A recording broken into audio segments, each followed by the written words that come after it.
धरती पर जब भी पाप बढ़ जाता है और धर्म की हानि होने लगती है, तब स्वयं भगवान ने धरती पर जन्म लेकर दुष्टों का विनाश किया। शास्त्रों के अनुसार धरती पर कुल 4 युग हैं, जिनमें से सबसे पहला युग सतयुग था। यह युग सच्चाई और अच्छाई का प्रतीक था, लेकिन धीरे धीरे इंसान के पाप इतने बढ़ते गए कि कलयुग का समय आ गया। इस कलयुग को बाकी तीनों युगों के मुकाबले सबसे निकृष्ट माना गया है। श्रीमद् भगवद गीता में श्री कृष्ण ने कहा था कि जब धरती पर पाप दुगना हो जाएगा और इंसान एक दूसरे के दुश्मन बन जाएंगे, तो वह युग कलयुग का दौर कहलाएगा। ऐसे में बाकी तीनों युगों की तरह ही कलयुग की अवधि भी 1000 वर्षों की होगी, जिसका अंत एक बार फिर से भगवान खुद करेंगे। श्री कृष्ण ने गीता में बताया कि भगवान विष्णु ने भी कभी परशुराम, कभी मत्स्य अवतार, कभी श्री राम का अवतार धारण करके धरती पर पाप का अंत किया। ऐसे में जब पाप, अनैतिकता, लोभ, अधर्म अपनी चरम सीमा को पार कर जाएंगे, तो एक बार फिर से विष्णु भगवान कल की अवतार धारण करके धरती पर जन्म लेंगे। बता दें कि सतयुग से लेकर अभी तक विष्णु भगवान ने धरती पर 9 अवतारों में जन्म लिया है। ऐसे में इस कलयुग का अंत करने के लिए उनके 10वें अवतार कल्कि की बारी है।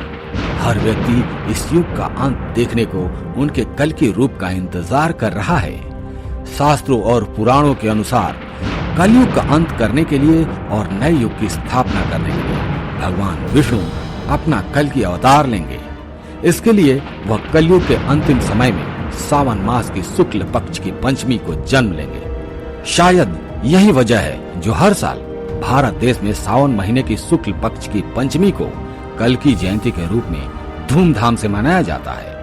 पुराणों में 5000 पहले ही लिख दिया गया था कि भगवान कल्कि उत्तर प्रदेश के मुरादाबाद जिले के संभल नामक स्थान पर विष्णु यशा ब्राह्मण परिवार के घर में जन्म लेंगे और एक घोड़े पर सवार होकर दुष्टों और पापियों का नाश करेंगे। आपकी जानकारी के लिए हम आपको बता दें कि श्रीमद् भगवद गीता के 12वें स्कंद के 24वें श्लोक में कहा गया है कि जब गुरु, सूर्य और चंद्रमा ग्रह एक साथ पुष्प नक्षत्र में दाखिल होंगे, तो भगवान कल्कि यानी विष्णु के 10वें अवतार का जन्म होगा। उनके जन्म लेते ही एक बार फिर से संसार में सतयुग के दौर की शुरुआत होगी। शास्त्रों के अनुसार कलयुग की अवधि 4,32,000 वर्ष की है, जिसमें से अभी केवल 5,119 साल ही पूरे हुए हैं। ऐसे में कलयुग का अंत अभी बेहद दूर है। सतयुग को एक समय में स्वर्ग युग माना जाता था, लेकिन इस युग के बाद इंसान धीरे धीरे पतन की ओर बढ़ता चला गया और आज समय इस कदर बीत चुका है कि लोग अपने को ही दुश्मन मानते हैं। लालच और क्रोध ने इंसान के अंदर की इंसानियत को खत्म कर दिया है।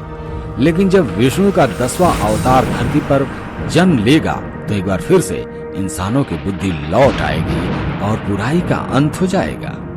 पुराणों की यह सभी बात कलयुग के अंत में अवश्य ही सत्य होगी, क्योंकि चरों और बिल्कुल वैसा ही हो रहा है जैसा कि वेदों और ग्रंथों में लिखा गया है।